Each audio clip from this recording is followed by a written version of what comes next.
Hey, welcome back to the Asylum, your refuge in a world gone mad, right here on the Big Talker Network, bigtalker.live. Please visit the website where you can download the app for Android and iOS devices.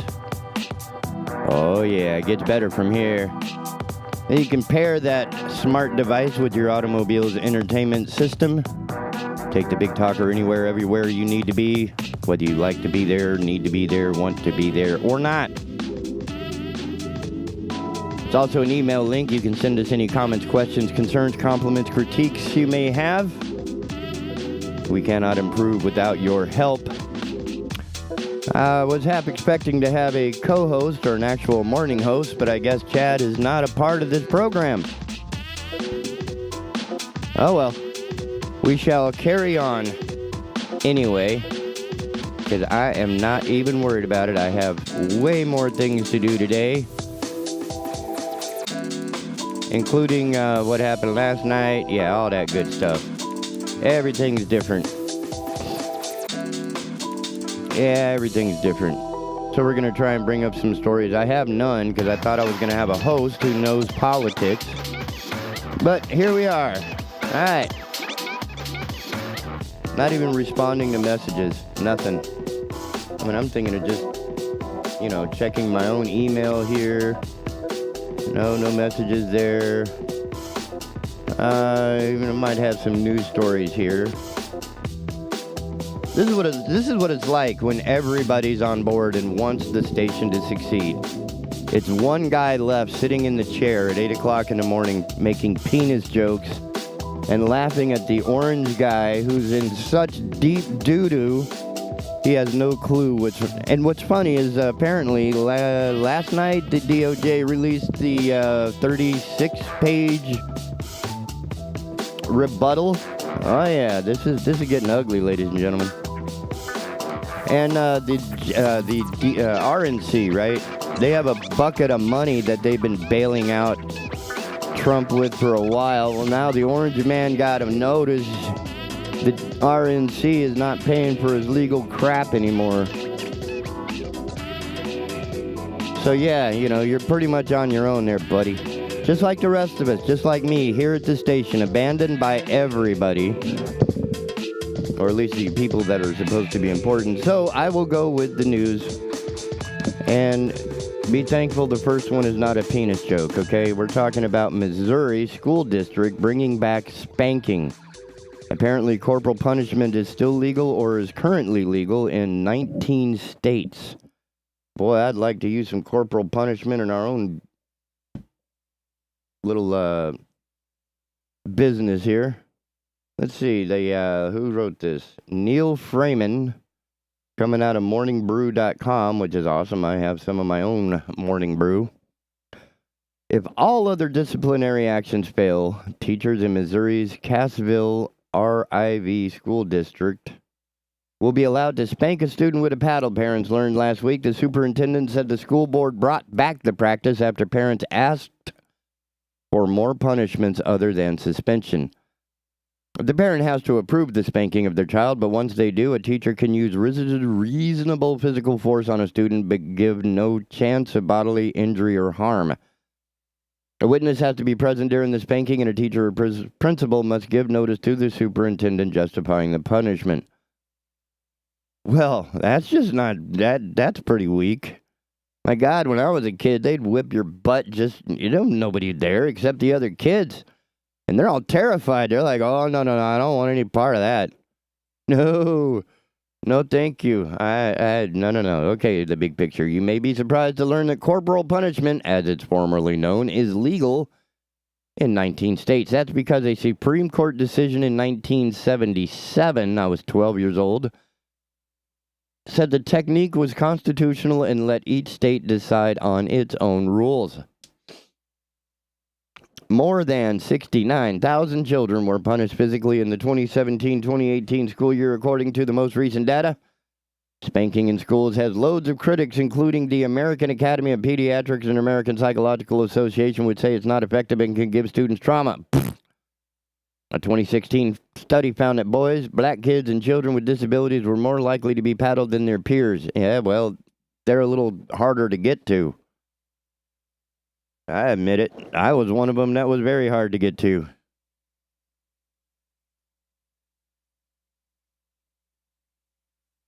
So yeah, chances are we are going to smack you in the butt. Get you to pay attention somehow. I'm not sure what else it's going to take, but, you know, if you're not paying attention and you require paddling, and as far as like give students trauma and psychology association, guess what? It works. Because if you spank the kid that got caught, the one that didn't get caught is like, maybe I don't want to do that.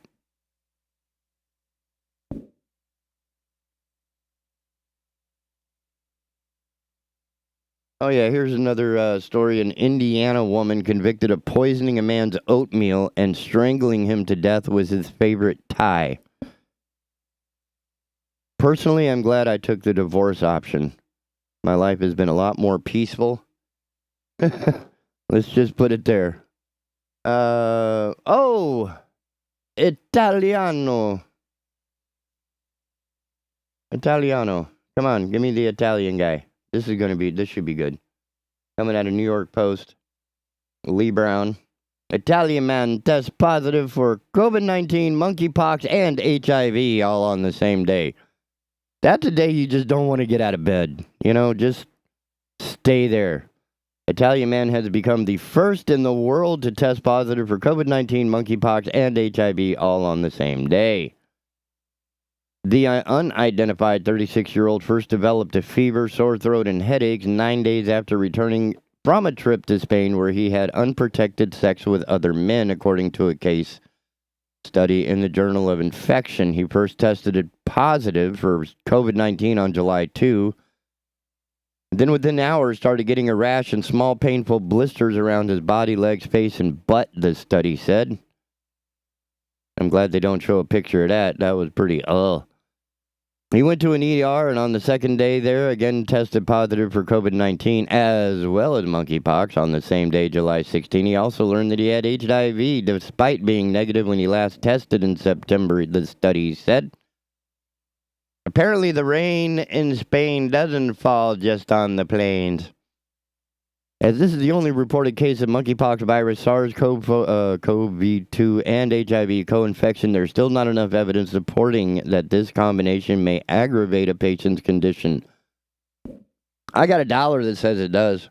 The researchers said that the case emphasizes that sexual intercourse could be the predominant way of transmission of monkeypox. Therefore, complete sexually transmitted infection screening is recommended after a diagnosis of monkeypox. In fact, our patient tested positive for HIV-1, and given his preserved CD4 count, we could assume that the infection was relatively recent, they noted of the patient who previously also had syphilis. Keep it in your pants, dude. Okay, we're on the penis jokes now. While it is the first known case of its kind, more will likely follow given the rapid spread of monkeypox with more than 45,000 cases reported in 98 countries.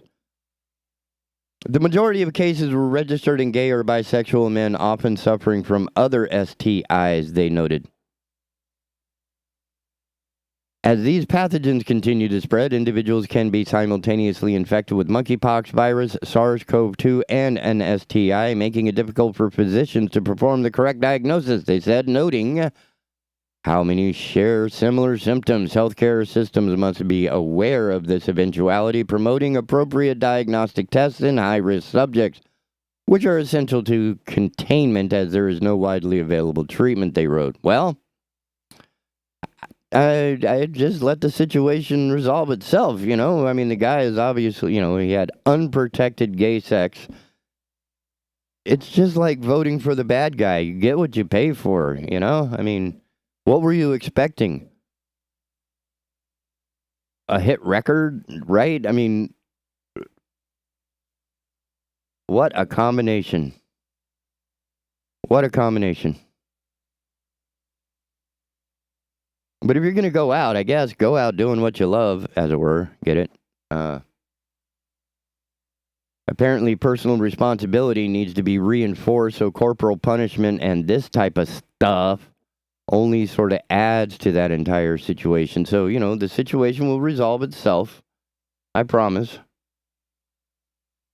Now we go to Colombia, the home of cocaine and coffee. They're just trying to help us out, man. Really. Spooky coming out of the oddity central Colombian entrepreneur makes money literally out of thin air. Juan Carlos Alvarado, a young entrepreneur from Medellin, Colombia, claims he makes hundreds of dollars per day selling bottles of air from his home city. Wow. Medellin, Colombia's second largest city, is known as the City of Eternal Spring because of its pleasant climate all year round. But you can't sell climate to someone 1,000 miles away now, can you? Mm-hmm. Air is a whole other matter, though. And it's actually a tried and true business model. People have been selling cans of fresh air and bottles of fresh air to people in polluted countries like China for years. And it was actually these success stories that inspired Juan Carlos Alvarado, a native of Medellin, to start his own air-selling business. Here we store the air of Medellin, which is a jewel, Alvarado said. We do not pack pure air, but that of the city as it is. Of course, I make sure that it is of quality.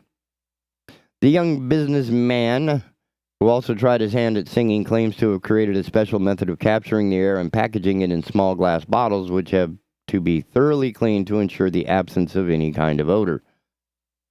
The guy just looks like a walking odor, but that's me.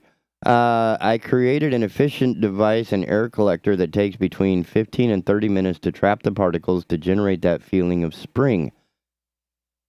It is 100% natural. Okay, an efficient device is natural, the entrepreneur said, without actually revealing the method, allegedly because it isn't trademarked and someone might steal it. It's a bicycle pump. I'm sorry, I'm going to blow it for you right now. It's a bicycle pump. Juan Carlos Alvarado, sorry, I'm going to get that right eventually, Alvarado, claims to have sold 77 bottles of air for $5 each on the first day alone.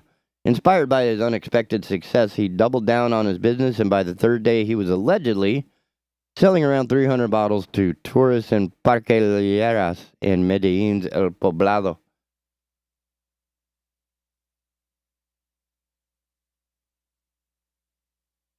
I want to get ahead with my artistic career, and this is one of those crazy ideas that have occurred to me given the difficulty of getting sponsors.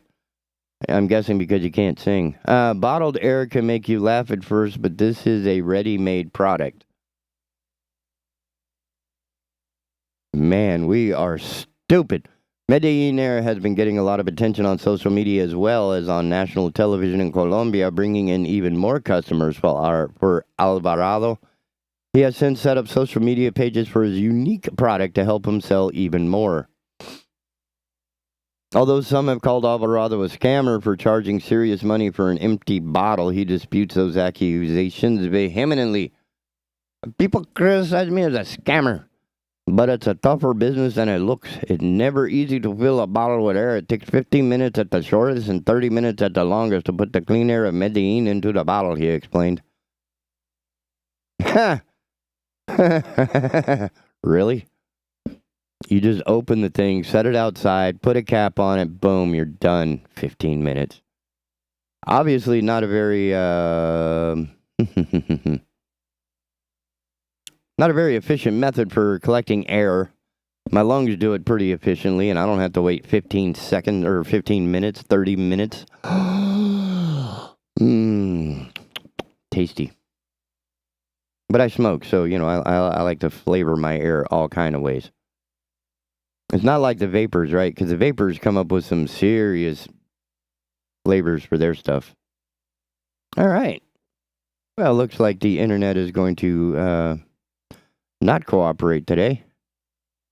Why not? No one else is. As long as we're doing nothing else, as long as we are not participating in our own success, then this is what we're going to get. All right, let's work on this news some more. We're trying it again. Trying to load my news. Trying to load my news stories. Where are we? I'm a teacher and my dog ate my students' homework. That's going to be fun. Power outage affecting more than 14,000 blamed on a bird. I think we read that one if you were one like it a few days ago where the bird was basically cooked in place. Rhode Island woman Amanda Keene unknowingly drove to work with naked man in back seat. Boy, this one requires a little more investigation. I mean, if you're going to do the walk of shame, do you just take the guy with you? See, it wasn't so bad. Lisa Greshy out of 7 News Boston, WHDH, talking about, she is not a fashion model.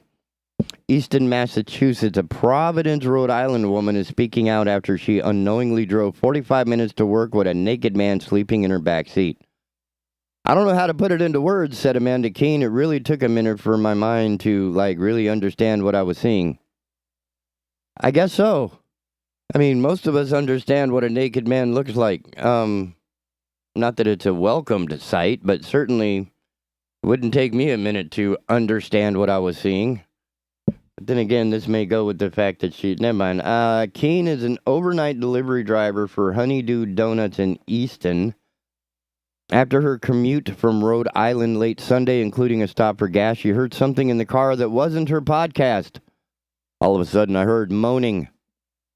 She said she rolled down the window, heard the sound again, and realized the sound was coming from inside her truck. When she turned around, she noted the naked sleeping man.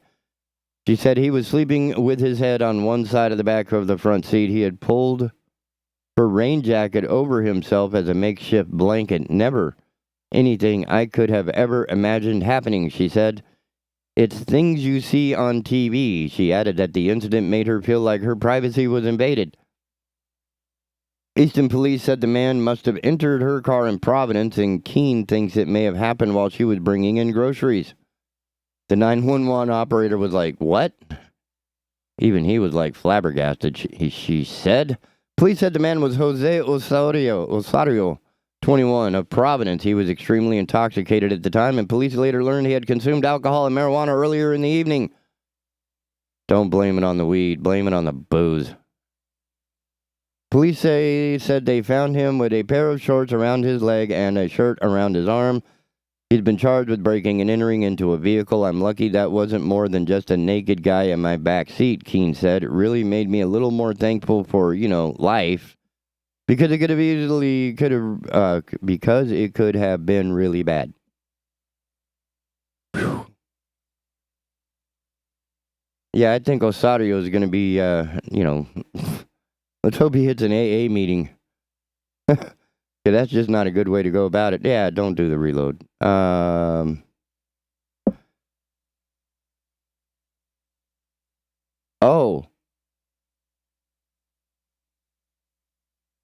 want to talk lizard people? Apparently, there's a lot of people, lot of lizard talk, lizard people. Well, coming from Outsider.com, the Outdoors segment written by Jonathan Howard, man smuggles 1,700 reptiles into the U.S. with many stuffed in his pants. That's right. If you ever want to get a warm, wiggly feeling, would you put an assortment of reptiles, lizards, snakes, and other scaly and slithery outdoor things in your pants at an international border? Well, why not? Jose Manuel Perez from California was coming into the United States from San Ysidro port of entry, and he wasn't alone. The 30-year-old had some friends along for the ride, about 1,700 of them in total. Yes, the wildlife smuggler even had them in his pants. Perez was found out and has since pled guilty to charges relating to the incident. Just this past Wednesday, Perez was convicted in federal court with 2 counts of smuggling goods and 1 count of wildlife trafficking. This is not a light punishment either. Perez could potentially face up to 45 years in prison. He is set to be sentenced on December 1st. However, it begs the question of why one would think they could get through a border crossing with so many animals with them, especially when you have around 60 snakes and other critters hidden in your pants. Boy, how far can I take this? The situation sounds like something out of either a hilarious movie or a really bad one. I'm not quite sure. There were bearded dragons, snakes, and lizards of just about every kind you can imagine. Some of the animals were imported from Mexico and Hong Kong and were bound for the United States without being declared to customs. A big no-no, in case you weren't aware. After he was inspected at the port of entry, it was pretty much done at that point. What makes the story wilder is just how he was able to get all of these reptiles. It was no accident, that's for sure. Smuggler had help. So how does one get a hold of all these reptiles and start heading for the U.S. border? Well, you have to have some help, you see. Perez had put together an entire plan beforehand. This is where the word premeditated gets thrown around the courtroom. They met up at the Ciudad Juarez International Airport in Mexico. I've been there. From there, they took the animals by car. After that, the group would then send the reptiles over to Perez's home in Ventura County. That was the spot where they sold to all. That was the spot where they sold to all over the United States with rare and sometimes endangered animals. That's a horrible sentence there, dude. That was the spot where they sold all over the world. That was the spot from where they sold to people all over the United States with rare and sometimes endangered animals. While the plan was set up that way, it didn't go through this time. So it seems that at least one group is done smuggling creatures illegally. When it was all said and done, or as the Republicans like to say, at the end of the day, when it was all said and done between February 2021 and February 2022, Perez was able to make 36 border crossings. The 37th time did not go so well. In the end, at the end of the day, it doesn't pay to do things like this. Eventually, you will be caught. Best to just go to the local pet shop and get what you want. Or just head on down to the, who's got it, the NSA, and just snag your secret documents there. I mean, why bring them home with you? Maybe, do they do Uber? It'd be cool if they did Uber for classified documents. That'd be cool. I think that'd be really cool. That way I could just call up and say, hey, can you give me the... I just want to show my girlfriend. She's from Iran. Come on, computer, get off of me. What a day, what a day. All right, so I'm going to take a news break. I already see Dan's handsome face waiting for me. Oh, look at that. He even smiled, so that lets me know he can hear me. So far, the technology on that end works fantastic. And I'm going to go replenish my coffee. And, oh, see, I'm not even here. I'll give you... Oh, no. I got new ones. Because we're getting busted and muted in Belarus. They don't like the music that we use because it might, Actually, it's because the Universal Music Group does not have copyrights in other countries. So rather than let them enjoy the music that I produced, they decided to claim it as their own and then say, no, you can't listen to this in Belarus. I'm not worried. Really, I am not that worried. With that in mind, ladies and gentlemen, I got 3 mice here. Mouses, sorry to use the proper term. And with that in mind, the Asylum will be right back after these messages and a cup of coffee. Hello, I'm Matt Bennett with WWAY News. A Wilmington woman is recovering after a train accident overnight left her with severe injuries. It happened at 5th Avenue and Martin Street just before 12:30 Tuesday morning. Wilmington police responding to the call found a 63-year-old woman laying next to the railroad tracks with severe injuries to her legs. She was taken to the hospital with life-threatening injuries and listed in stable condition. The police department is working with CSX police to investigate. Some Wilmington residents displaced because of a mold issue may be returning home a little more quickly thanks to a $2 million grant. Wilmington Housing Authority Executive Director Tyrone Garrett says the WHA received the grant for public housing restoration from the state. He says it will help with remediation efforts for 150 families who had to leave their homes while the authority performed extensive repairs related to a mold problem. Garrett says about a dozen of those families are already back in their homes.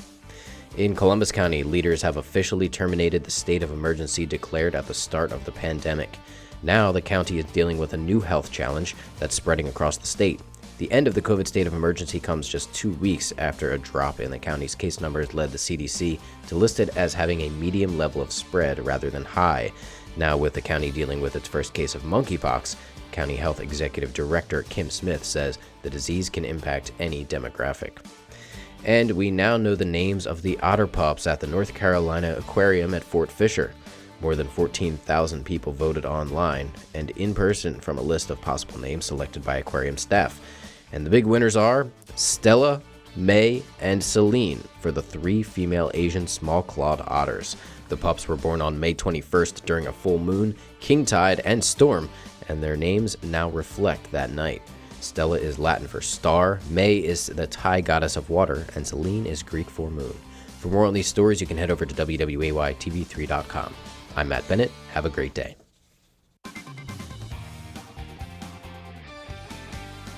Happy Wednesday, everybody. I'm WWAY meteorologist Ramel Carpenter with your Storm Track 3 forecast. Sunny, drier, and a bit warmer as we go throughout the day today. We're expecting sunny skies and temperatures to climb into the low 90s inland of the coast. Middle and upper 80s will do it along the immediate coastline. Not expecting much in the way of wet weather, but as we head towards the overnight hours tonight, temperatures are going to be a bit cooler, dropping down into the upper 60s and the lower 70s. Get your full forecast on WWAY and WWAYTV3.com.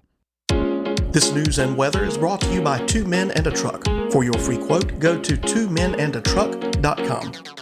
twomenandatruck.com.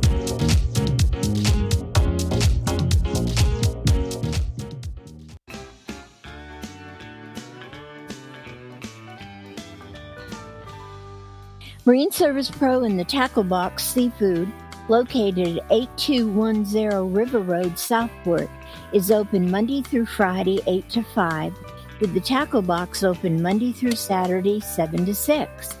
Marine Service Pro is a full Suzuki and Tohatsu dealership. They deal in pre-owned boats, full service and repair, with certified technicians in all engines, and fiberglass specialists. The Tackle Box offers fresh, local seafood, live bait, a tackle shop, and fish packing and shipping. They also offer a full-service U-Haul dealership. Spend time with Leon or Jenny for one-stop shopping at Marine Service Pro and the Tackle Box Seafood, 8210 River Road, Southport. Join us this Tuesday at 6 p.m. on All Things Brunswick. Our guest is Brian Wilson, who is running for District Court Judge for Brunswick, Columbus, and Bladen counties. All Things Brunswick, Tuesdays, 6 p.m. Oh, boy. I haven't had enough coffee yet, Bill. Well, you better go get some coffee. You got a second? let me drink some while you introduce me. All right, so this is the, welcome back to the, where am I? Oh, this is the Asylum. I forget which show I'm doing. It depends on the host, I guess. Welcome back to the Welcome back to the Asylum, your refuge in a world gone mad. Don't forget the website, bigtalker.live, and all that good stuff. Download the app. Go look at our schedule. Join in the chat. The chat is live. You can call in 910-444-0281. And my friend here, Mr. Dan Romand, is the co-host of 2 programs. I mean, he's becoming quite the celebrity here on the Big Talker. Oh, stop it.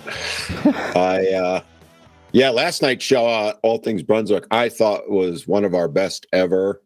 Danny Rashani, or Rashani, however you want to say it, joined us. And I tell you, I was a little surprised that you were speechless. You were a lot quieter than you normally are. Well, I was trying to let him talk because what he had to say, I thought was something everyone needs to hear. You know, for those that didn't listen, well, why didn't you listen, first of all? But go listen to the replay. And I'm not saying this to promote the show or anything. I'm dead serious about this. Danny is a really good guy. He and I worked together to battle Governor Cooper.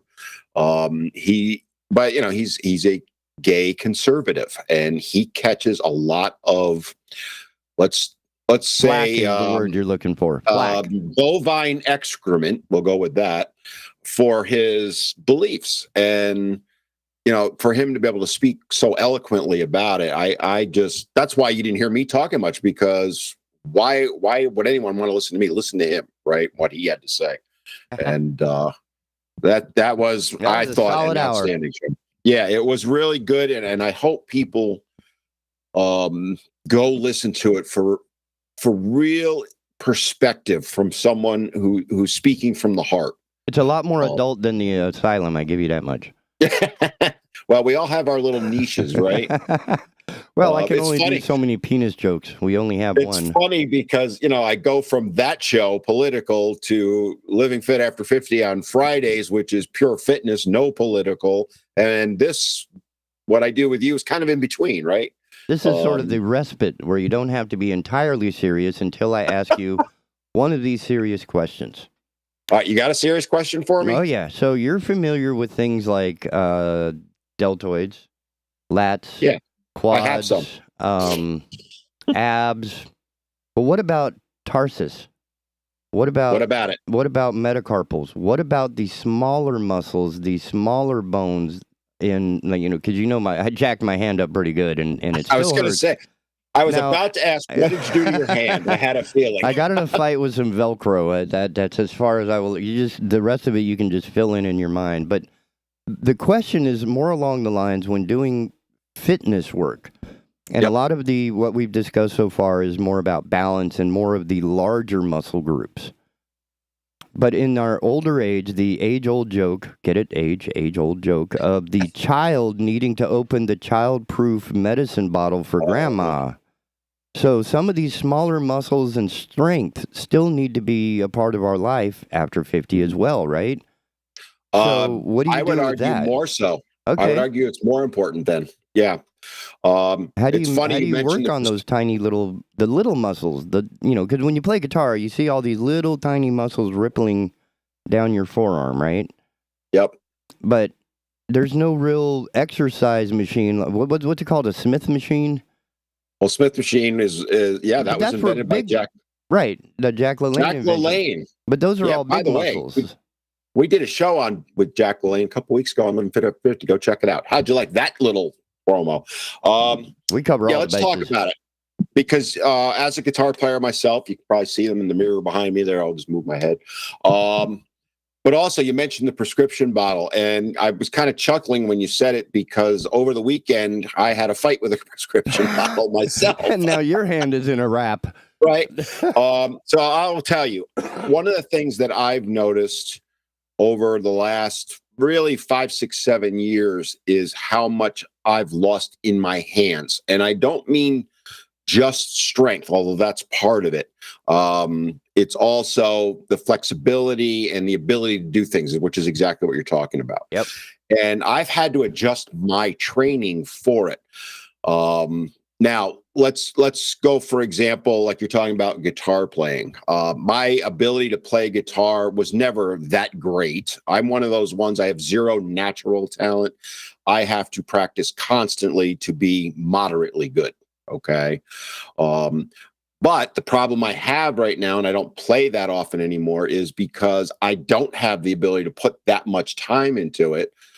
The playing is just not as good. So when I do pick up a guitar, I get really frustrated with it because my hand dexterity to play is just not there because I don't do it regularly, right? So I've kind of lost that a little bit.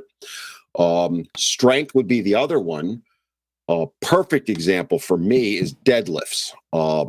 Now, I like deadlifts, my favorite exercise. I happen to think it's the best exercise anyone of any age could do, but especially those of us over 50. I love to deadlift. Love it. It's my favorite exercise, hands down. But I get really frustrated because I can't pick up the weight I should be able to, not because I'm not strong enough in my back, legs, rest of my body. My hands can't hold the bar anymore. Oy. Ballpark, I'm around 480 to 85 pounds is my max right about now. I'm strong enough. I know I could lift, let's say in the 5 somewhere, right? But I can't hold the bar. And I even use straps. Yeah, those are the things that wrap inside your hand to help transfer the load to your wrist, past your hand into more of your wrist and your ulna. Correct. But even that isn't enough. My right hand is strong enough to hold it. My left hand, which happens to be my fretting hand on the guitar also, can't hold the bar. And I get so mad. You would not believe how mad I get about it because the rest they're of your body is set. The rest of your body is primed and ready, and just oh, come on, bring it. And then your hand says no.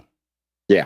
And there's, you talked about or asked the question, what can you do? Well, the best thing you can do is to do things that kind of mirror what you're trying to do day to day. So again, for my case, deadlifting, in order to strengthen my grip, more grip strength stuff would be the appropriate thing, which would be including deadlifting, right? The more you deadlift, the stronger the hand's going to be, in theory. I'll address that a little further in a second. But also, there's different grip exercises you can do. The other thing for me is also wrist exercises, because this may come as a shock to you, but our wrist is attached to our hand. Who knew, right? And all the nerves run right through that wrist. So, doing things like wrist curls with a dumbbell, I'm starting to do those more and more, because in my case, arthritis is coming into play also, right? It's not just an aging issue in the sense of I've lost strength and mobility. Arthritis has set in my left hand, and it's not horrible, but it's getting there.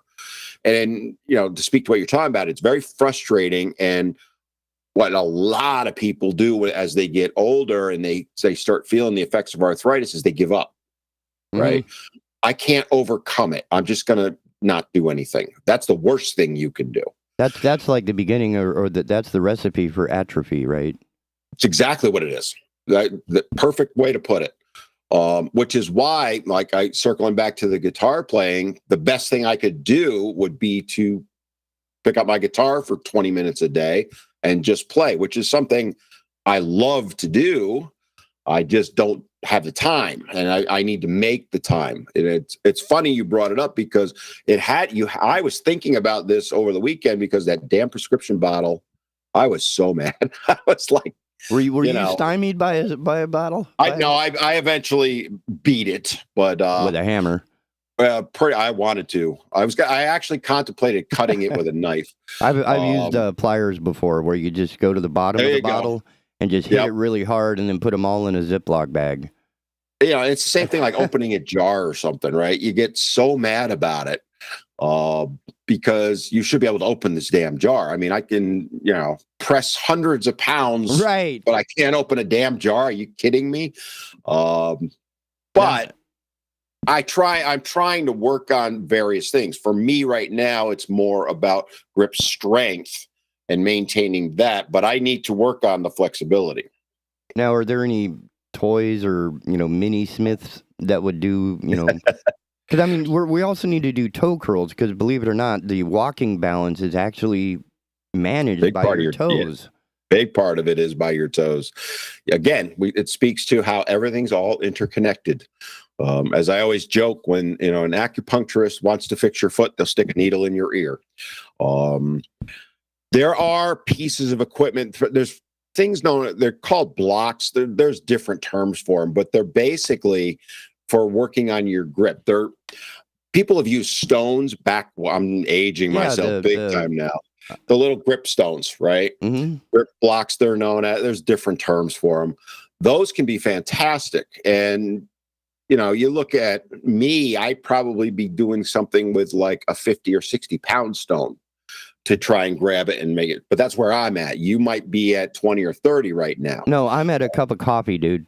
That's about my limit. I'm serious. My left hand can only lift a cup of coffee, and then I have to transfer it to my right hand to actually drink. Because once I tip it up to my mouth, the weight has shifted, and now my thumb is supporting it, and it can't do it. It does kind of beg the question that just kind of popped in my brain, is because you've played guitar your whole life. I've played guitar my whole life. Is that part of the reason why our grip strength, like you mentioned, holding a cup of coffee, there are times I drop things out of my left hand, literally they just fall out.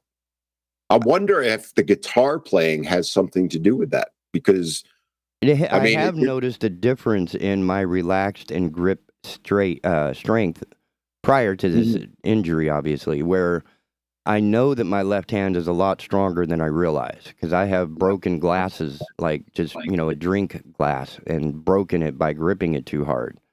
Right. And that I I have less of an awareness of the, I guess, haptic response of what it is I'm holding. So if I don't have, like on the guitar, you have a response of that little distance of the string to the fretboard. And you know how much strength you're applying to make that happen, but you don't have that when you're holding a drink or a pencil or something. And I have just let go. It's not like I consciously let go, but my grip is just loose enough that I know I'm holding it, but I don't have any response to tell me how tightly I'm holding it. And then I'm not holding it as tightly as I thought because I don't want to break it, and I break it on the floor.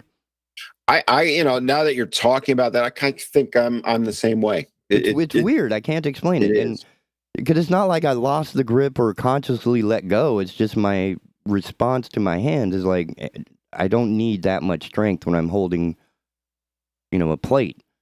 It's not like I'm trying to fret.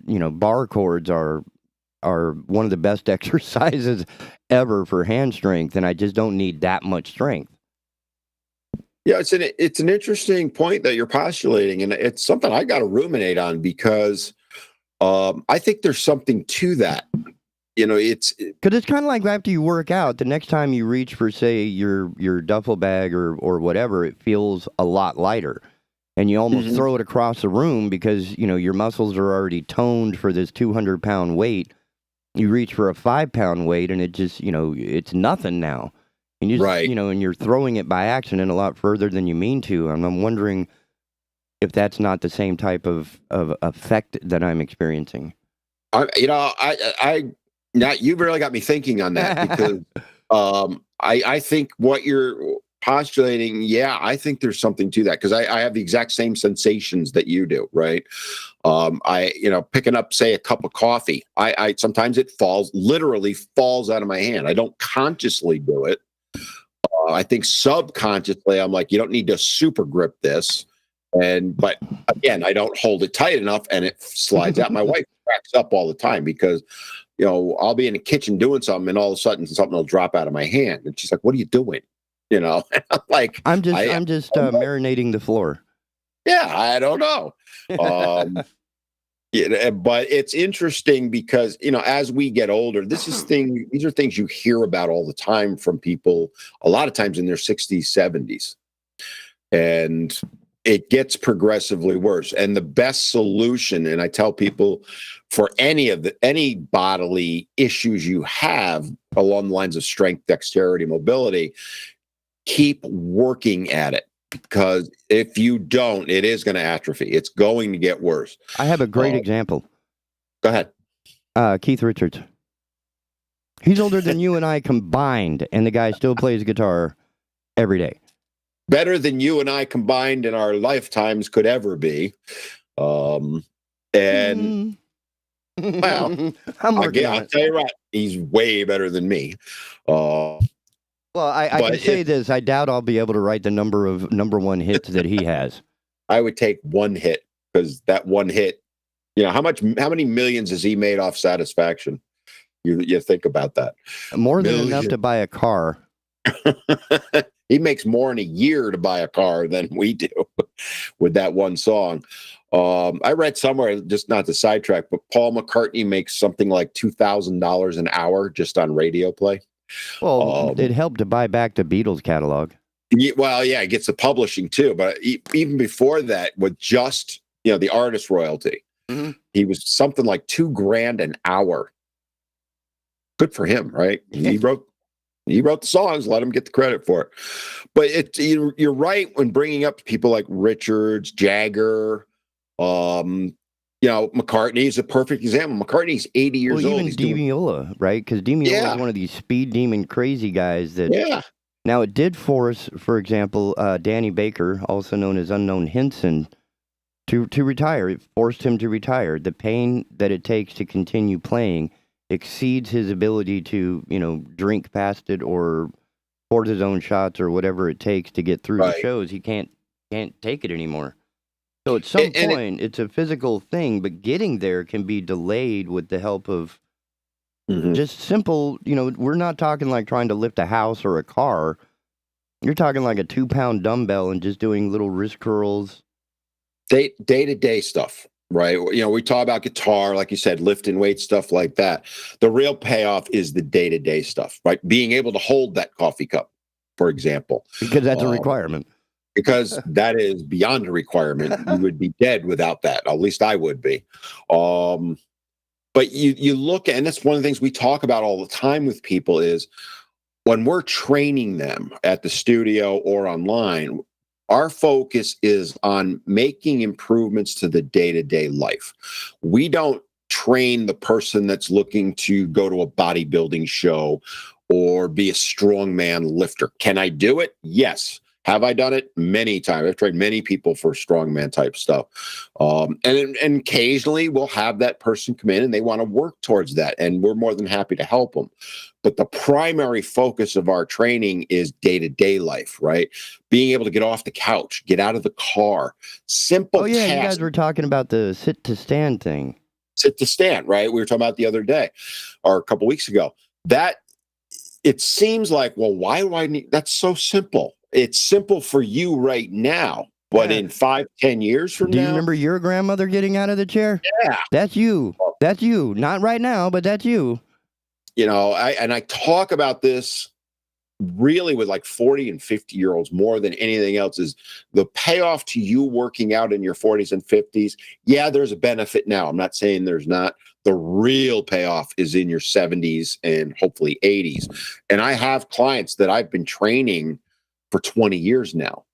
And they started in their late 50s, early 60s. One of them, she started with me about 16, 17 years ago. She was 61, 62, and she's 79 now, right? She just had a knee replacement, and she is so far ahead of the game as far as recovery from that. Her doctor is just, his mind is blown. And it's not anything more than she's worked out for the last roughly 15 years and prepped her body.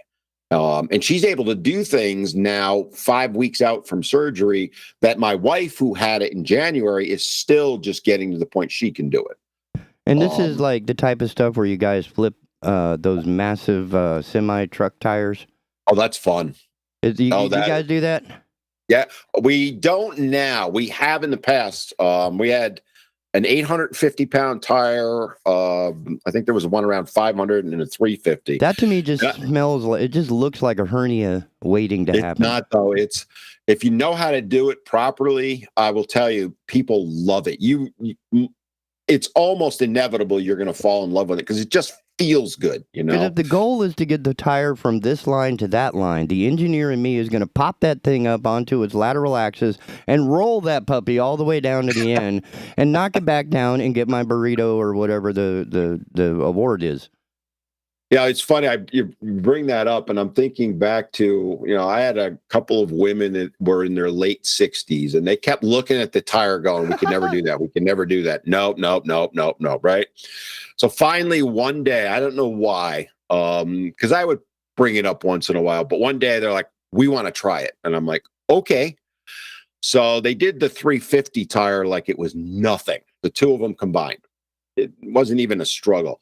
So then they go to the 500 or whatever it was. And again, no struggle whatsoever. So now they want to do the 800. And I'm like, okay, well, I don't now we need a little bit of foresight. Yeah. Guess what? They flipped it. And to see the look on their faces when they did that, that's why I do what I do, right? The sense of accomplishment and confidence that they built. And again, it translates to day-to-day life. No, we're not going to go picking up an 850-pound tire, but you think it's a little easier for them to get off the couch because they can do that? Hell yeah. Or the next time that they see somebody on the side of the road, like, a bearded hipster guy on a cell phone because he doesn't know how to change the tire, the two ladies can roll up there, lift the car up, get the tire off of that thing, and just embarrass him while wearing some, what was that? There's a English company that makes dresses that is usually targeted towards an older audience, right? So you can always tell the ones with the properly coiffed hair and the nice little outfit and the white gloves, and they're going to step out of the car and help Mr. Bearded 20-year-old barista guy who can't change his tire. So you're teaching skills in a way as well. Yeah, we are. Yeah, you're right. but it just speaks to the putting that effort in. It has huge payoffs that people think about the mirror, right?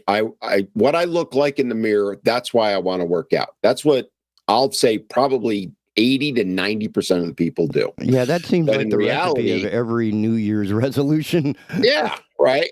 When the reality is it should be flipped. It should be maybe 10% because you want to look better and 90% because you want to feel better. And that's why I work out. I don't work out to look better because, hello, you can't improve on perfection, right? Or if you prefer, you can't improve on the worst thing possible, depending which way you look at me, right? I Depends work on how out. much makeup. There you go. And how much hair you Just have, ask too. Kellyanne Conway. I'm sorry, was that out loud? Whoa, that was a shot. Where'd that one come from? Ooh, yeah, sorry. I'll use my co-host on All Things Brunswick, Bill, as an example. When Bill first came to us, and he won't mind me talking about this, Bill, he shuffle walked. He was the traditional stereotypical old man, and he had legitimate fears of falling down and stuff like that. What he's able to do now in his day-to-day life, he couldn't do what he does, I don't think. And I'm speaking for him, I know, but the work he puts in, he comes in, works out 2-3 times a week with us. It's paid huge dividends in his life. Yeah, I would, And I think I met him after this. I don't think that I would be able to say that he is a old man. I can say he's a mature gentleman, but he certainly doesn't have the, oh, where's my hurricane? I can't quite make it to it. Can you get the door for me? I like being self-sufficient. Yeah, I pick on him all the time about his age, and he picks on me about mine. But Bill is one of the shining examples of, yes, if you put in the work, it can change your life because he's got more energy. He says this himself. He's got more energy. He's able to do things and that he didn't think he was going to be able to do anymore, and have the energy to do what he does. God bless him. He's 75 years old. He's doing more now than I'm doing. And I thought he was my age. Wow. I mean, not that we were going to do a sack race or anything, but still, he probably beat you. Yeah. He certainly got the lung power for it. At this point. And it's funny because one of the things I was going to mention too is, it's the last day of August. September is tomorrow. Did you know September is the second busiest gym sign-up month? January is number one for I was going to say. Yeah. Or Christmas, right? Because everybody gets a gift card, so you can go to that Full Circle too, yeah. Fitness for 3 months, whether you go every day or once a week. It still expires in 3 months, so I like that. You got to go use it, yeah.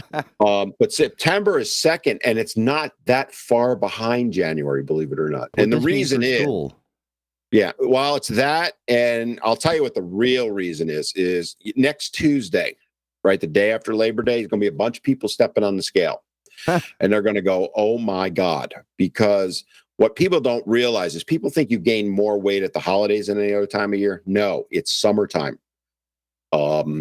Think about it. You're at barbecues, parties, it's hot out. You're not going to go everybody says, I'm going to take a break from the gym because I'm going to be working out outside. I'm going to go for walks. And no, you're not. All right. Most people don't. We can say a lot, but what we do is usually a different story. The average weight gain that I've seen working with people for 4 decades plus now is about 8 to 10 pounds in the summer. Right. And yeah. So what happens before Thanksgiving? Yeah. So people jump on the scale after Labor Day and they go, oh my God. And then much like January, it's like, I got to do something. So I'm going to go join a gym. And again, that speaks to they're doing it for physical appearance. And that's fine. I'm not knocking anyone that's doing that. But really, the time now, as you go into September, is yes, get active, join a gym, make any kind of exercise you want to do, whatever routine, go for walks, whatever. The time is now to do it, but be mindful of why you're doing it and really think. We talk about this all the time on all of our social media, because somebody asked me not too long ago, why the hell do you talk about mindset so much? Why don't you just give us workouts and diets we can follow? And I'm like, because none of that stuff's going to work if you don't change your mindset. And if you're so focused on how you look in the mirror, guess what? It ain't going to work. Because we do talk ourselves into a good game, but it's when the rubber meets the road and we're actually lifting stuff that we're like, I'd rather be on the couch with a bag of Cheetos.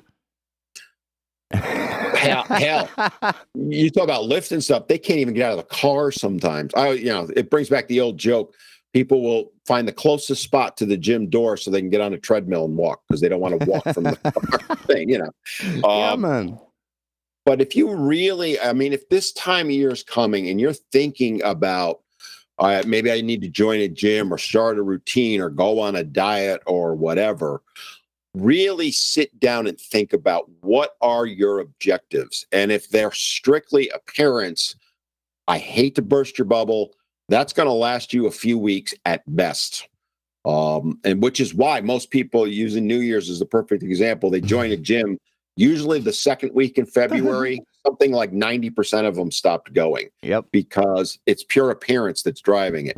Focus on being able to play your guitar still, or carry your groceries in, or climb a flight of stairs without having to stop or recover from an incident. Yes. Right, or because because life still has a bit of bumps and stuff to it that really? Yeah, I took a door to the back of the leg at one of the gigs over the weekend, and popped up a major bruise. But because I walk and do so much lifting and carrying anyway, it was just an inconvenience for a couple of days. It wasn't like I really needed to sit down and take a load off. It was like, this is a pain, but I'm still able to function. The better shape you're in and able to function, the less likely you are to get injured, for example, from a fall, right? Or we all know that stereo, that I've fallen and I can't get up, or I've fallen and I got to hit the life alert because my hips broke. The stronger your body is, because remember, when you're working out, you're not just strengthening your muscles, you're strengthening your bones, your joints, your tendons, all of that stuff. All of the soft connective tissue from bone to muscle, because that's how the skeleton works. It's pretty remarkable. We are amazing. I'll use the term machines, because we are machines. The mechanics of our body. Yeah, it is amazing how it all works, and it's fascinated me for decades, which is why I read and study about it so much. Because just when you think you kind of got a handle on it, something new comes out, right? Or you drop it like a cup of coffee. But yeah, I encourage people, because I know right now there is a bunch of people listening that are like, oh crap, I really blew it this summer. And it's been like really hot. So even me, I like to go for walks. I haven't been able to walk as much as I would normally do because it's just been too hot. So that come to Jesus moment, is usually next Tuesday and Wednesday, couple days after Labor Day. It might be a little less here than up north, because in New York, schools start on the Wednesday after Labor Day pretty much every time, right? Here they start a little bit earlier, but we used to laugh up north because the week after that, so Labor Day week, right, we'd start getting calls, but the week after Labor Day, we would get flooded with calls. We used to chuckle about it, and we used to plan for it, right? Our receptionist, administrative assistant. You should have a sign-up party and just lay out cupcakes. She would literally block out time to call people, because they would call and leave messages at all times of day. Good for them. And she would be calling them back. And there were times we were signing up as many in September or close to it that we did in January. And it just amazes me how the human mind works with all that. We hit those come to Jesus moments, and that drives our motivation. And use that as a springboard. I'm not trying to discourage anyone, but be smart about it and really think about why you want to do it. Because if you get the mindset, the exercise and the eating becomes easy. You can either make it really hard or you can make it relatively easy. It's what you decide in your mind that determines it. And using the examples we started out with today of you and I with things with our hands, right? That's a motivator. Yeah. Trying to look better for X reason, because I want my spouse to think I'm still attractive. That's motivating, but that one fades, right? Yeah, I got gigs Being that able- pay me money. I need to play Yeah. these gigs without screaming in pain at the end of the night. Exactly. Or being able to hold the cup of coffee because, that's the matter of life and death for That's what me. keeps me out of prison. That will motivate you when motivation goes away. And that's why I talk about it so much. And people are, it's funny because I hear it all the time. Why do you talk about it so much? That's why. That is exactly why. Because if your head's not in it, you're not going to win it. Exactly. If you set your mind to something for a solid reason, and the thing that I don't know, have you ever heard of the 5 whys? Who, what, where, when, why, how? Nope. It's why. So what I tell people, and I do this exercise with them if they want to join our studio. So they'll come in and I'll go, why are you interested in joining? Why do you want to work out, that type of thing? And the first answer is almost inevitably something along the lines of, I want to look and feel better, but primarily look Lose better, weight right? or, feel better. Right, whatever it might be. And then I'll go, why? Oh, okay. What? So And you're then- doing and like they'll the look kid at- thing. Yeah. Yeah. Their mind starts going, well, what do you mean? Well, why do you All want to the look better? justifications come out. Yeah. And they'll go something like, well, I want to look better, so I'll just pick one. My husband is still attracted to me. Well, why do you want your husband to be attracted to you, right? Because we saw Yeah. a Rambo movie. Well, I and don't want... She made a comment. I'll give you one answer that somebody gave. So I said, we got to that point, and I said, well, why do you want your husband to still think you're attractive? Well, I don't want him to cheat on me. Okay. Why don't you want him to cheat on you? Right? We got down. Usually what you'll find is if you ask yourself why 5 times, that 5th one, and it can be sometimes the 4th or 6th or 10th, but when you get to that 5th one, more often than not, that's the one that you write down and stick on the mirror and read every day. That's the one that will keep you moving forward. Wow, good. Yeah. So Because trying to lose weight is not going to do anything for you. Being able to pick up my grandchild and carry him around because, whatever, that will keep you going. Or mine, I'll tell you right now, my 5th why is I don't want to be 75 years old, stuck in a nursing home, dependent on other people to wipe my butt. Fair. That's why I work out. So everybody needs to put these whys on their mirror. I think that's better than any affirmation you can get from a website, because that's your own. And when you get to that 5th why, so it's something I practice with the people that are doing our weight loss program. It's called Healthy Eating and Lifestyle Weight Loss Program. I do the 5 whys with them, and then whatever that 5th why, whatever the sentence is, I tell them to pick one word. So, let's say we'll use ours. I want to be able to play guitar. Let's say for whatever reason, that's your 5th why. I would just say, write the word guitar on a piece of paper and stick it on your bathroom mirror, your fridge, and on your dashboard. So that every time you see that, you're reminded of why you're doing what. Yeah, it's not a 20-word dissertation from a fortune one cookie. Word. Yeah. One word is all you need. I have had people put it in their phone as a daily pop-up reminder, that one word, and it literally changed their ability to get results. Wow. And they marvel about it because it's so simple. It's simplistic, right? You're one word, really? But sometimes we as humans need that. It is. For all the cognitive processes we have, we need something stupid and simple, like just a rock in the shoe to remind us that the mountain is not our obstacle. Exactly. And for you, I would just write something like whatever's meaningful to you. It might be gig, guitar, coffee. Whatever. It's amazing how it drives us mentally and emotionally, and then the physical follows behind that. And ultimately, I try and get people to relate it to day-to-day life in some way, because that's far more important than the mirror. Yeah, because you do this every day. I mean, it's not like you take Tuesday off and just comatose the whole day.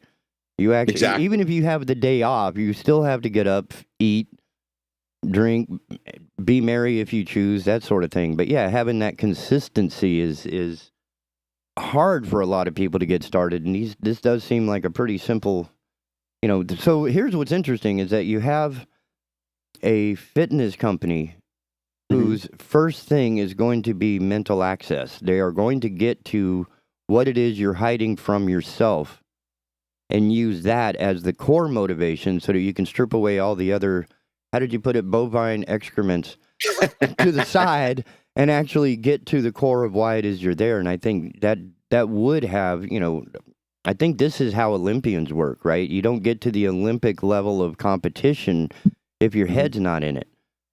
And what they core, have to go through and commit to, most people won't do. And I've trained with Olympians. I know. I mean, my training is here on this level because we're on radio and people can see what I'm doing. But they are exponentially a higher level, and that level of commitment wouldn't be there if they weren't mentally there. They have God's gifts, right? Baseball player, perfect example. They are handed gifts that you and I don't have. The ability to see a spin on a baseball and then thus hit it. I have a little bit of that gift. I can put all the work in the world, but I can't overcome that, right? That deficit that I have. Right. On the other hand, there are tons of people who have that ability yet never get anywhere because they don't work at it, right? Work overcomes talent every time. It really does. Now, I'm not saying I'm going to make the major leagues, but I have as much of a shot at making the major leagues as someone who has that ability and doesn't practice it or use it. Right. Guitar would be another example. As I mentioned earlier, I have zero natural ability on guitar. None. I will be the first to tell you that. But if I practice and practice and practice, I'm not horrible. I'm not saying I'm Clapton or, Ingwe Malmsteen, right? I'm not them. I'll never be them. I'm not a shredder, nor do I care to be for that matter, but that's not who I am. But those guys, if they didn't practice their craft, they wouldn't be who they are either. Mm-mm. You look at these guys that, I always talk about the 80 shredders, right? Because that's when I grew up. And you look at those guys, and what Malmsteen is a perfect example of it. He's ungodly with his talent, but he would not be who he is if he didn't put in thousands and thousands of hours of practice.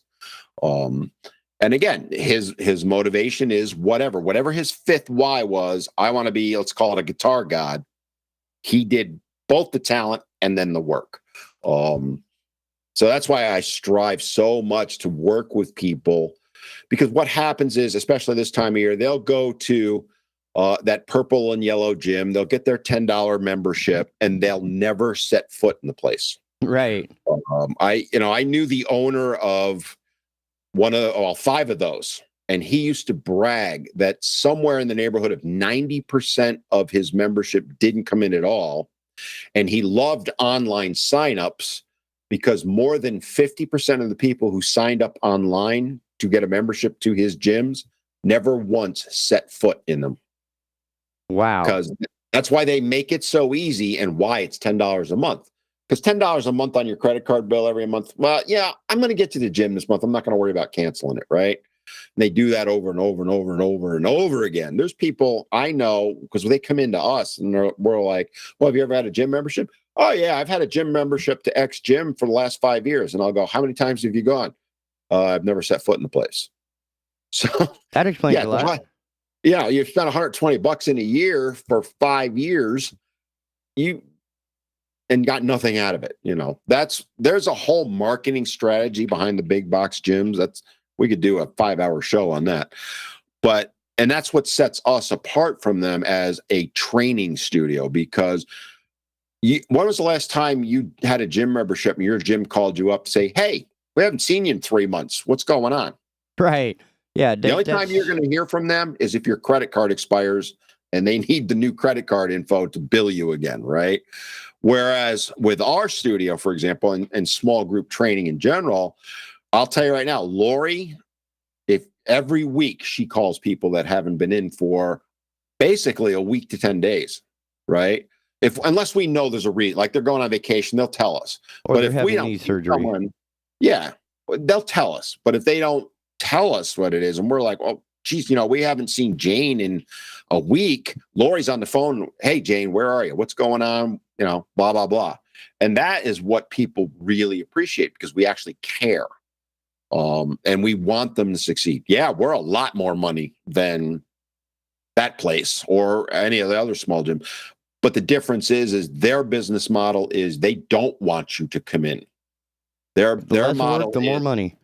well, not only that, but think about how Januaries are in gyms. Oh, yeah, So- just rake in the money and close the doors. Exactly. Well, the YMCA I used to work at had 14,000 members.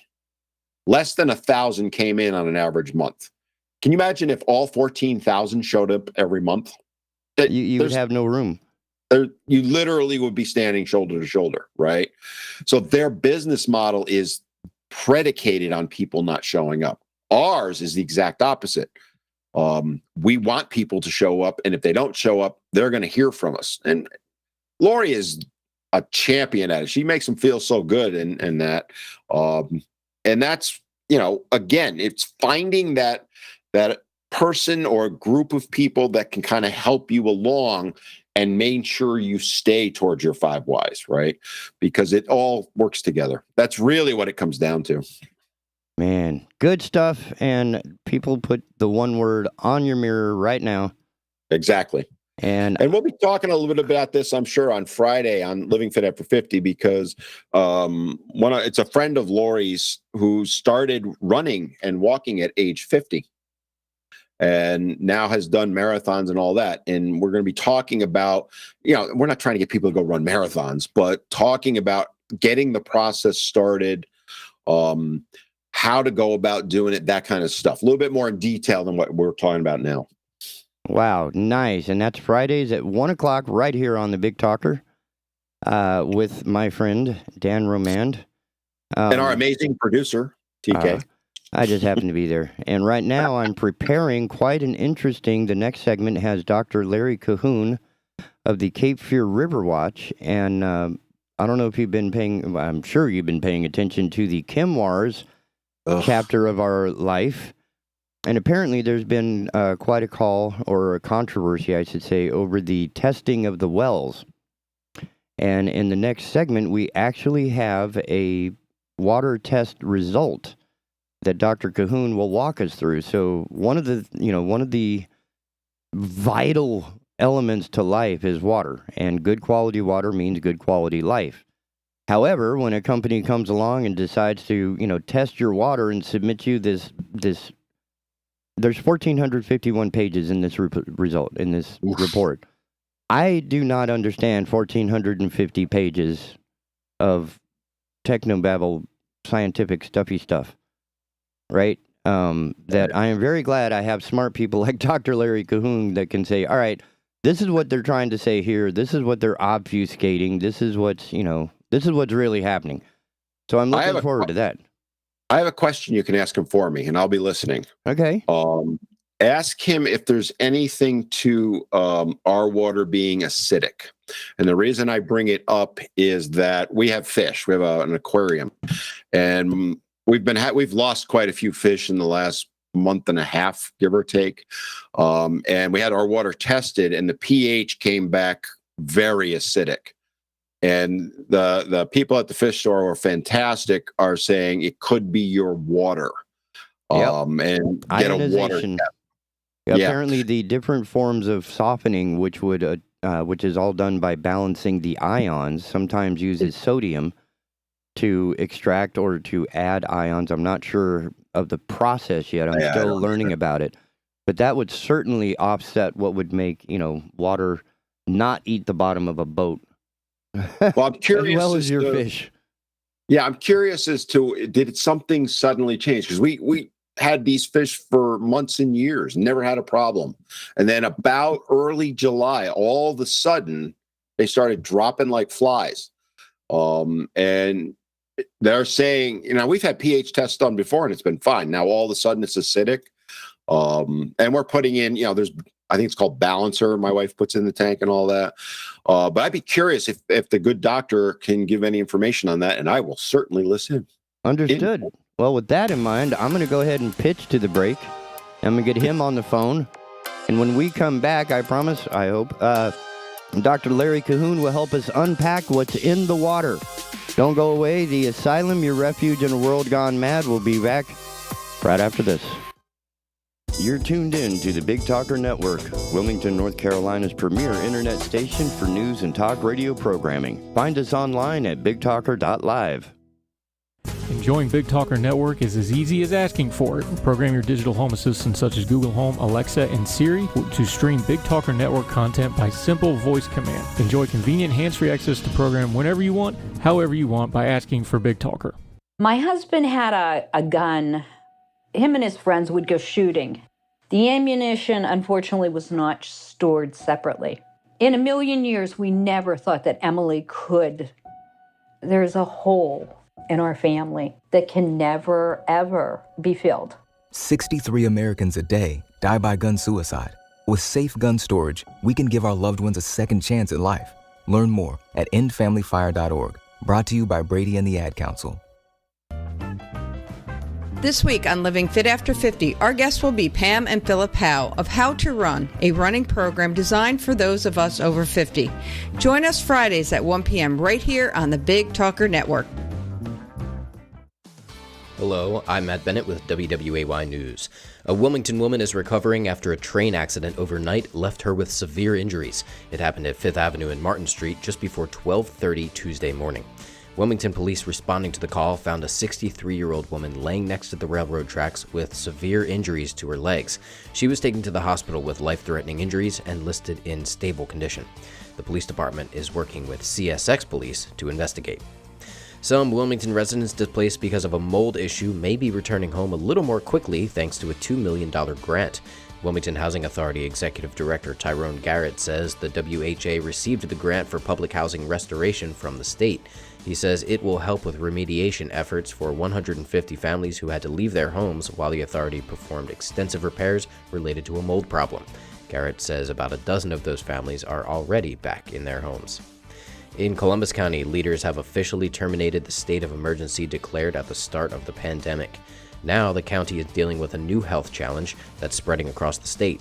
The end of the COVID state of emergency comes just 2 weeks after a drop in the county's case numbers led the CDC to list it as having a medium level of spread rather than high. Now, with the county dealing with its first case of monkeypox, County Health Executive Director Kim Smith says the disease can impact any demographic.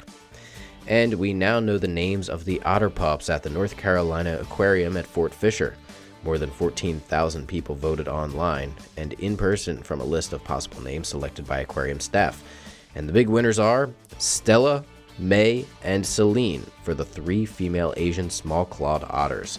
The pups were born on May 21st during a full moon, king tide, and storm, and their names now reflect that night.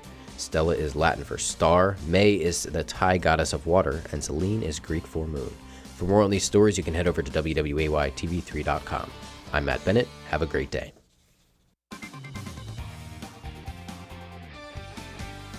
Happy Wednesday, everybody. I'm WWAY meteorologist Ramel Carpenter with your Storm Track Day forecast. Sunny, drier, and a bit warmer as we go throughout the day today. We're expecting sunny skies and temperatures to climb into the low 90s inland of the coast. Middle and upper 80s will do it along the immediate coastline. Not expecting much in the way of wet weather, but as we head towards the overnight hours tonight, temperatures are going to be a bit cooler, dropping down into the upper 60s and the lower 70s. Get your full forecast on WWAY and WWAYTV3.com. This news and weather is brought to you by 2 Men and a Truck. For your free quote, go to 2menandatruck.com. 2menandatruck.com. Join us this Tuesday at 6 p.m. on All Things Brunswick. Our guest is Brian Wilson, who is running for District Court Judge for Brunswick, Columbus, and Bladen counties. All Things Brunswick, Tuesdays, 6 p.m. Oh no, our roof is leaking and hurricane season is right around the corner. Don't let a leaky roof keep you up at night. Protect your home. Call Best Choice Roofing to schedule your free, yes, absolutely free roof inspection. Best Choice Roofing works with insurance or can repair the roof before the next storm, whether it's a full replacement or a repair. Choose the best. Call Best Choice Roofing at 910-228-5000 or go to bestchoiceroofing.com to book your appointment today. Jill, why don't you tell the class what you did this weekend? Well, my dad and I went in search of some magical minnows and found a zillion of them in the stream from our lookout rock. Then my sister and I escaped from an evil slug king and went back to my super twig fort for safety. Then we told stories till it got dark, and the Big Dipper led us all the way home. Wow. Where were you, Jill? We went to the forest. It's not that far away. Ask your parents to take you and your friends to the forest this week. It's closer than you think. Check out discovertheforest.org. Brought to you by the U.S. Forest Service and the Ad Council. I said, trust me, I will not. This was futile. Ladies and gentlemen, as promised, we have Dr. Cahoon with us. We both have our coffee. We're both pretty much alive and with the system.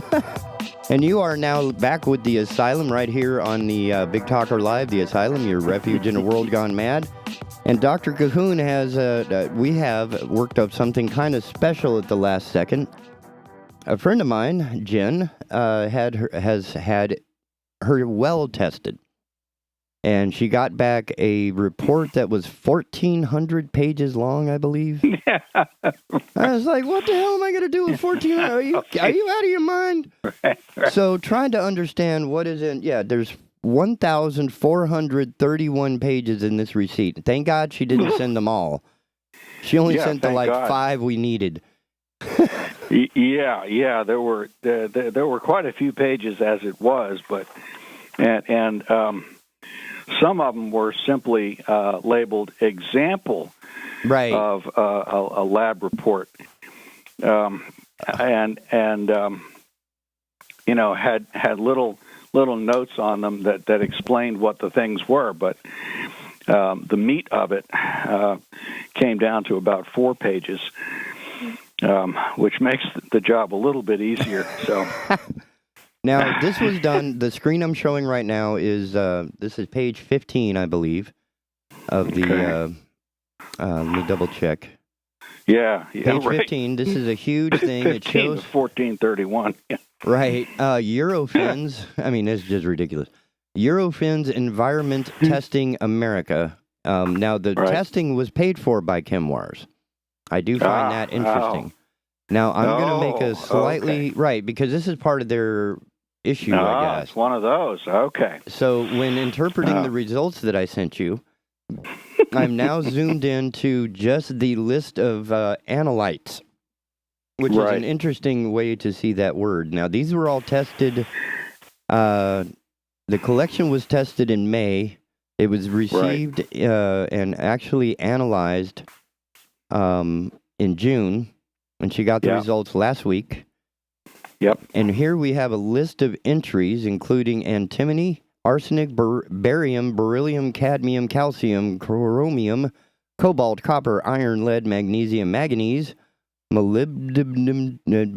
What is that? Molybdenum. That's what it sounds like, really. Okay, nickel, potassium, molybdenum, selenium, silver, sodium, strontium. That sounds like something out of X-Men. Vanadium, that sounds like something out of X-Men. And zinc. Zinc, yeah. So the it's a long list of metals. Now, these are all metals. Yeah.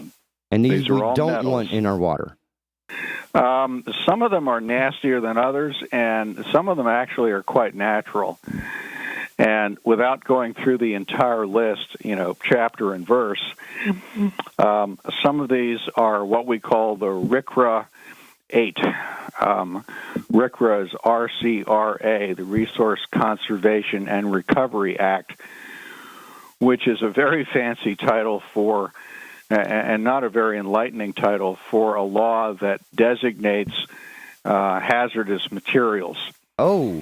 And the RCRA 8 are 8 very toxic metals. And there's a few of them on this list. And if this is your well water that's being tested, you want to make sure that the values for those metals are really low. So let's see. in like going calcium. through this, cadmium. Cadmium, okay. Cadmium is a carcinogen. You really don't want that in your well water. And this particular report shows the values are below detection, which is good. Okay. Chromium is another one, also below detection. Lead, oh God. Oh, yeah. We That's like to paint our houses. detection. Yeah. Lead poisoning, by the way, is probably very widespread in older inner cities. Right. Where the plumbing was made out of lead quite often, and where lead paint was used in old housing. And so we think lead poisoning is a major factor for inner city populations, and lead is particularly nasty for children. It causes brain damage and delayed development. Yeah. It's It's bad. a neurological it's a neurotoxin. thing. Yeah. Yeah, and low levels of lead can do that. You want to see below detection for lead. In this case, that's true. Let's see, going down that list, selenium is another one you really don't want to encounter in very high concentrations.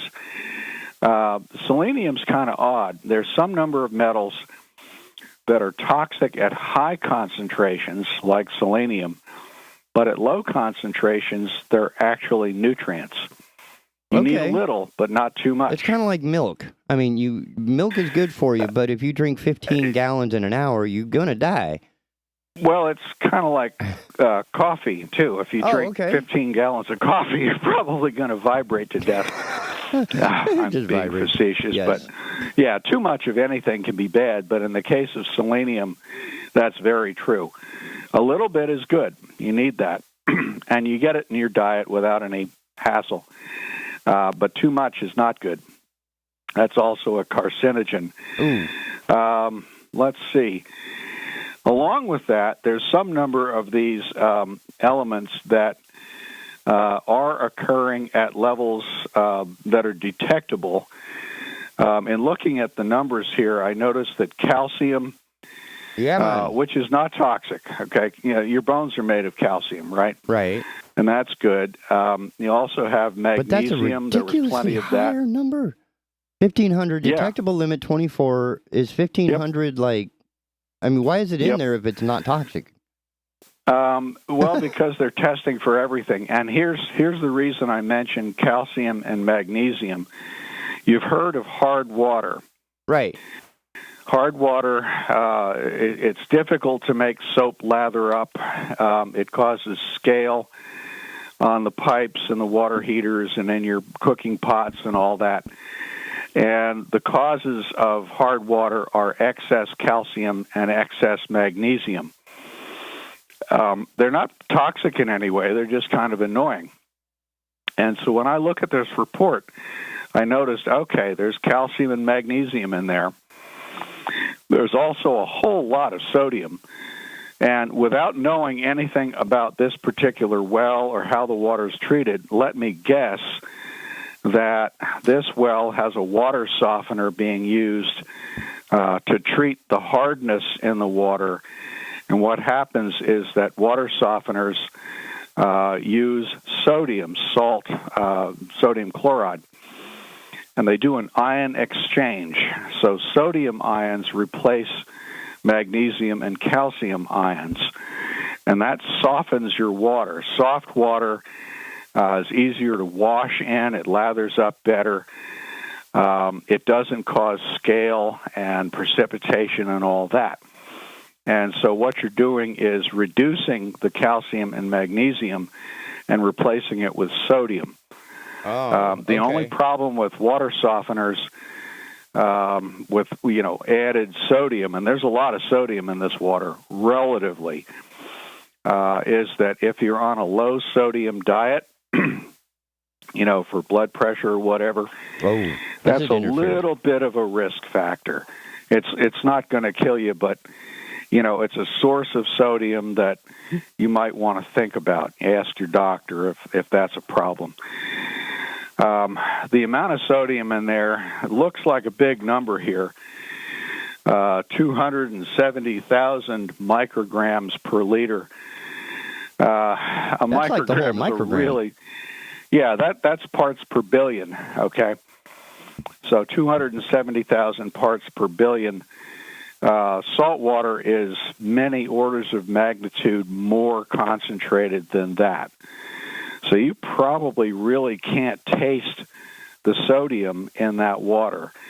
Someone with an exquisitely sensitive palate might be able to tell the difference, but for most folks, you really can't. We can taste salt water down to about a half a part per thousand of salinity, which is pretty fresh. Seawater is about 35 parts per thousand. Wow. Okay, so when I look at this page of stuff, I really don't see anything problematic. There's potassium in there. That's another one that's not a bad thing to have. Certainly not toxic. The strontium, by the way, is a calcium analog. It's in the same class of compound or elements as calcium, and so you always pick up a little bit of strontium in your bones. The reason you know something about strontium and may have heard of it is that back in the day when they were testing nuclear weapons in the atmosphere, among other things, the nuclear explosions produced strontium-90, which was a radioactive isotope of strontium. Oh. And because it's a calcium analog, after we, blew up nuclear weapons in the air for, about a decade, they began finding strontium-90 in grasses, and they began finding strontium-90 in cows, which eat grass, and they began finding strontium-90 in cow's milk, which we drink. And then they began finding traces of strontium-90 in the milk of nursing mothers, humans. Oh. And that did not go over well, as you might imagine. It was trace amounts. It wasn't going to kill you, but the fact that radioactive stuff from nuclear bomb testing wound up inside of women through the food and chain. Presumably the children they were nursing, meaning you and me, that was bad. And that was one of the motivations for the nuclear test ban treaty back in 1963 that prohibited atmospheric testing. The U.S. and Russia agreed, okay, we can stop now. We'll test them underground or whatever. I have to tell you, I have this mental image of President Kennedy's mother and Nikita Khrushchev's mother, each grabbing their sons by the ear and saying, "Sonny boy, you need to cut that crap out." and the leaders of the two countries are saying, "Yes, Mom." So maybe we should think about that when we elect a leader. We should elect their mom first. Right. Yeah. Who's his mother? Yeah. Is she going to tell him to stop doing that stupid stuff? Yeah. So anyway, that's the strontium story. Now, can I move you to page 14? Yeah. This is a single entry. Right. This is the dioxane. 1,4-dioxane. Okay. What's the 1,4 mean? That's a designation for how the molecule of dioxane is structured. Dioxane is a ring compound. The carbon and oxygen atoms in it form a ring, a six-sided ring. There's an oxygen, if you will, at the top of the ring and an oxygen at the bottom. And on each side, there's two carbon atoms. 1,4-dioxane is a commercially produced solvent. It's widely used as a solvent for many purposes. And it's a suspected carcinogen. In other words, we think it causes cancer. And your listeners will be delighted to know that we find it in the Cape Fear River in our drinking water. And apparently, most of the 1,4-dioxane is coming from way upstream. The Cape Fear River extends, the watershed extends all the way up to Greensboro and Burlington. And apparently there's several industrial sources up there that are putting 1,4-dioxane in their effluent without treating it. And it goes through waste treatment plants and is discharged into the watershed, flows through the watershed downstream, and we find it in our drinking water. I'm not real happy about that. Yeah. We're not treating it with the Sweeney can't get it. Sweeney. The Sweeney gets most of it. It does break down when you zap the water with ultraviolet light. The granular activated carbon system they're putting in, right now as we speak, should get all the rest of it. Now, can we hope for another lawsuit against whatever is going on upstream? Here's the problem. Our good pals, the regulators, will not disclose which industrial sources are putting the 1,4-dioxane in their effluent. Wait, are these the same people that are tasked with protecting us from... Yeah.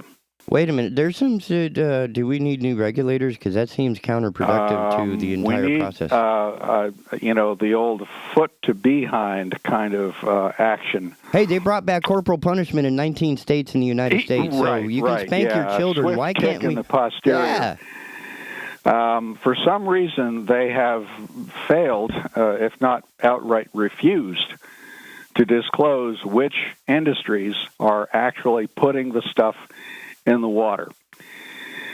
And that means, they're actually not forcing them to clean it up either. Wow. Can we address the regulators directly? Like, if I found an address and just started mentioning it every day that these people are letting the poisons go by and they do not care. I would... my experience has been that when you've got a problem like this where the intermediate folks can't or won't do their job, you go right to the top. So I go to the Attorney General and the Governor. Okay. Call them. Tell them we're tired of drinking this stuff in our drinking water and that the people responsible for it need to stop. Oh, man. Amen. All right, page 14. Okay. It's only because there is a lot of data we're still trying to understand. I mean, I'm not the brightest kid, but now I know what dioxine is. I don't want to deal with it. I don't want it in my water, and we will be contacting some people and saying, hey. There you go. What do we got to do to fix this? Right. Now, this is a well water sample, and the number here is below detection for 1,4-dioxane. Oh, okay. So that's good. Well water is groundwater. It's not necessarily connected to the river in any way. And again, the problem for those of us who drink river water is that the dioxane is there. I don't know the numbers right offhand, but they're high enough that we should be concerned about it. And we're going to have to pay for point of treatment. The CFPUA is going to have to charge its customers for the cost of cleaning up somebody else's mess. I think that's all wrong, and I think those polluters should pay for what they're doing to our drinking water, and they should pay to clean it up and stop doing it. But that's just my opinion. Other people may think, let them do it. I disagree. That's why we're going to set up and start finding out who to contact. Now on page 14. Yeah, Roy Cooper and Josh Stein. See, there we go. I know I can find those on the internet real fast. Right. And while you're at it, the legislatures, Mr. Moore and who's the other one? Burger and More. That sounds like a restaurant, I'd give them Burger and all More. an earful. The legislature has a lot of power, quite frankly, and so I wouldn't leave them out of the loop. I just tell them, look, I'm tired of drinking polluted water, and y'all need to fix this. And I don't want to hear any excuses. Amen. So, yeah. Now, page 14, I'm seeing some really bizarre results here that I don't know that I trust. For example, this chloride number. If the detection limit is 1 and they're finding 92, yep. Would that be considered acidic? I mean, I don't know if chloride would. Chloride, no. That's now that's in milligrams per liter. Remember that the metals concentrations were micrograms per liter. So a milligram is 1,000 micrograms, okay? So your chloride number is 92 milligrams per liter or 92,000 micrograms per liter. I see. What a trick. They're trying to make these not look bad. You got to watch the units there. Yeah. Yeah. Sneaky little bastards. I talk to my students all the time about mind the units. Make sure you know what your units are, because there's a lot of chicanery. Now, they're not doing anything wrong here. That's just how these things are reported. My point about the chloride is that sodium chloride, salt, is what they use in water softeners. And so it's not surprising to see a lot of sodium and a lot of chloride in this water. I'm guessing, I don't know this well at all. I don't know whose well it is. I'm guessing they have a water softener, and that the reason you're seeing a lot of sodium and a lot of chloride is that they're softening that water to make it easier to use for laundry and bathing and all that sort of thing. Not a problem. Okay. Going down that list, nitrate. Below detection, that's good. They have two different entries for nitrate. They have nitrite. Oh, nitrate and nitrite. Yeah. Okay. Yeah. I'll talk about those two. Nitrate is a molecule that has 1 atom of nitrogen and 3 atoms of oxygen. Nitrate is often used as a fertilizer. And, you dump it on your lawn and your grass grows and all that. And, of course, farmers use it for growing crops. It shows up in animal and human waste systems as a recycled form of nitrogen. You get a lot of nitrate showing up in association with those kinds of organic waste. The problem with nitrate, if you have a lot of it, and they do not, this well is pretty good. The problem with nitrate is that above a certain level, 10 milligrams per liter, it causes two problems. One is that it's actually carcinogenic, can cause cancer. And the other is that high levels of nitrate and or nitrite can cause what we call blue baby syndrome, methemoglobinemia. And I'll explain the details here for you. So when a mother is incubating a baby, her blood supply provides oxygen to the baby across the placenta. Okay? Baby's inside, and the baby's not breathing. The baby is getting its oxygen from mama. Okay? Through the blood supply. Through the blood supply, that's right. And because it's an indirect supply of blood, in other words, the baby's not exposed to air, baby's not breathing air, baby's getting oxygen from mama's blood.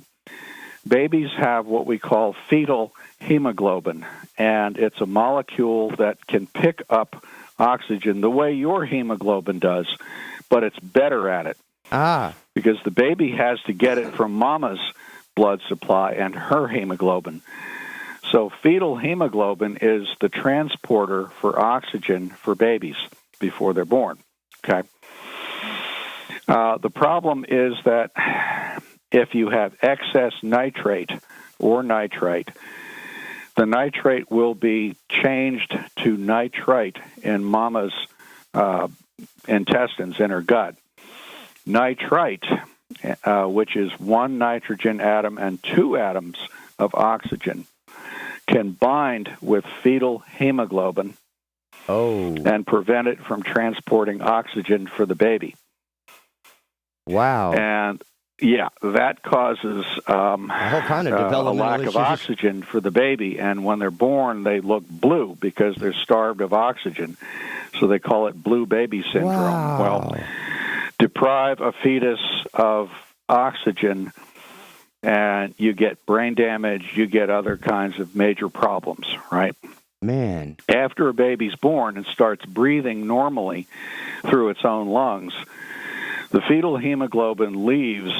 It's changed over to regular hemoglobin by the baby's body. The baby will keep some fetal hemoglobin for a while. So if you're feeding your baby formula made from well water with nitrate in it, you're still exposing the child to Directly nitrite and causing blue baby syndrome. Now, it takes an awful lot of nitrate to do that, 10 milligrams per liter. With nitrite, it takes only 1 milligram per liter because that's the stuff that actually causes the problem, okay? Wow. This is kind of complicated, but the good news for this well is that both compounds are present at below detection limits, which is really good, and the numbers are really low, okay? Man, nowhere near where we would be concerned.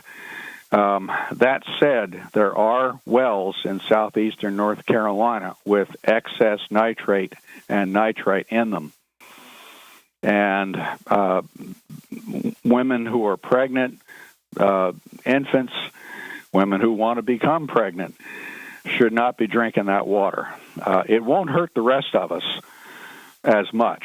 As I said earlier, excess nitrate and nitrite can cause cancer. It takes a lot.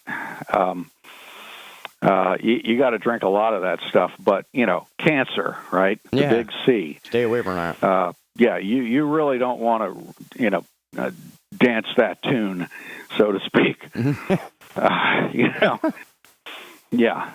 are better things to do than play around with that risk. Now, how about solids?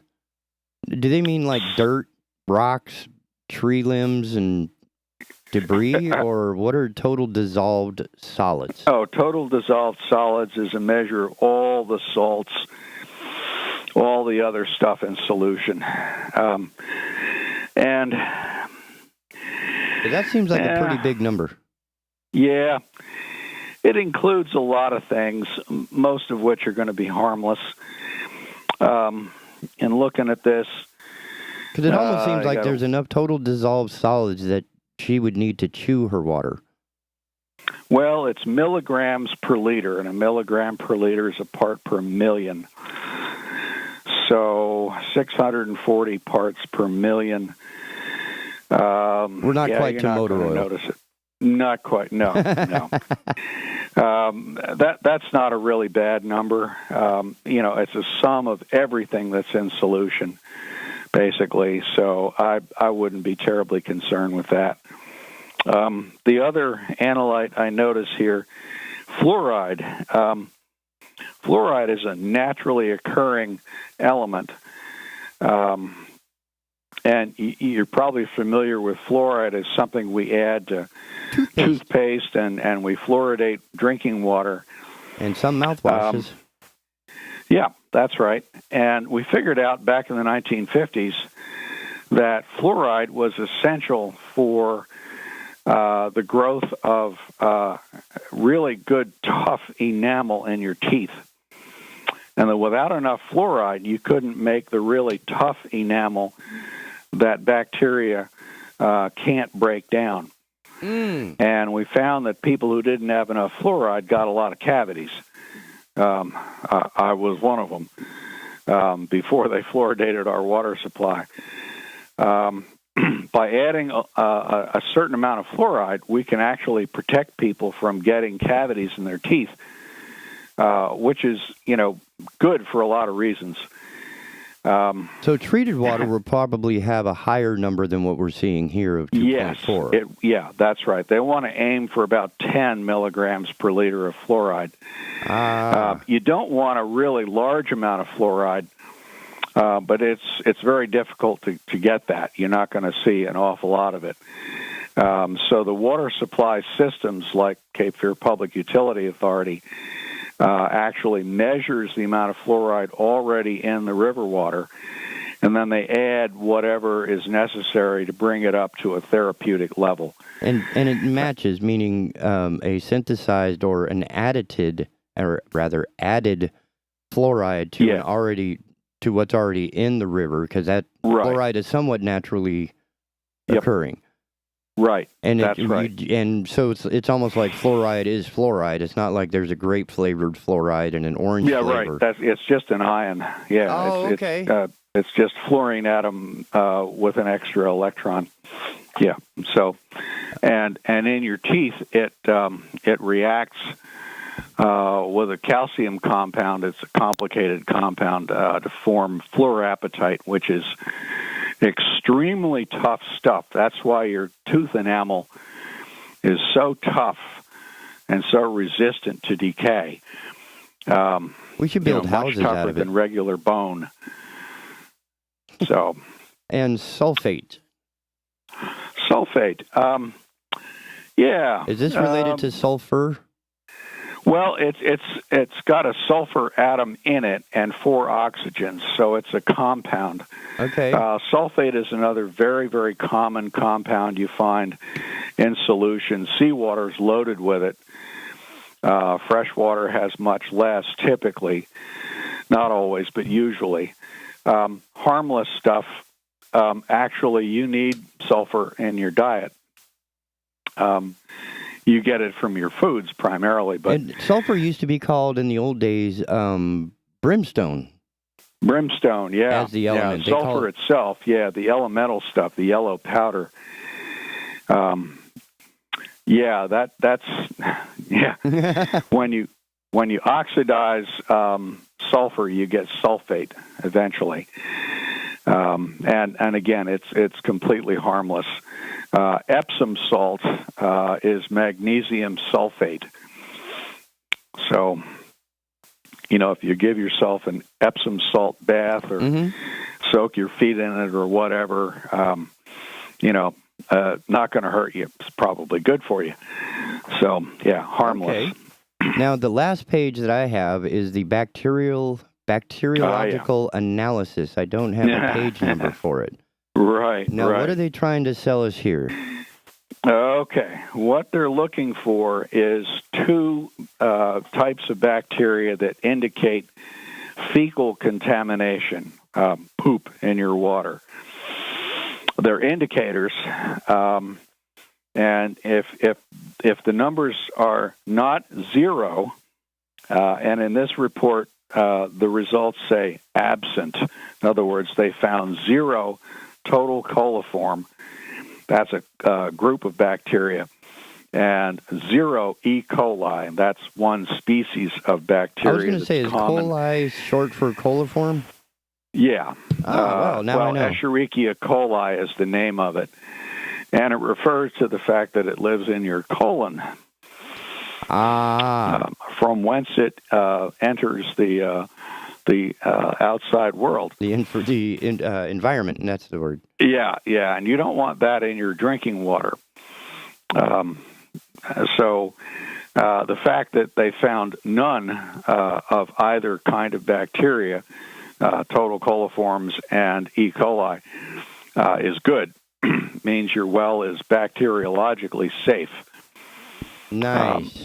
Those bacteria generally won't make you sick themselves, but they're indicators of fecal contamination, and that would be bad because feces, human waste in particular, carries all kinds of nasty things in it that are harder to test for.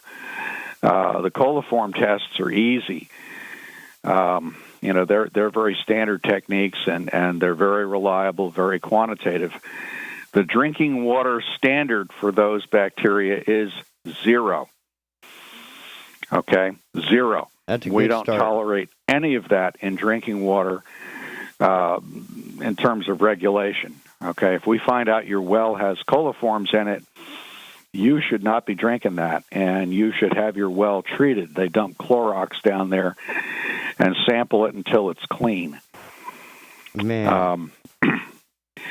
My understanding is that about 1/4 of all the shallow drinking water wells in North Carolina are contaminated. I say shallow wells. The deeper wells generally are pretty clean. Now, I did get an update from this well's owner. She does these tests are directly from the well, and she doesn't have a water softener. So these were detected directly out of the pump. Okay.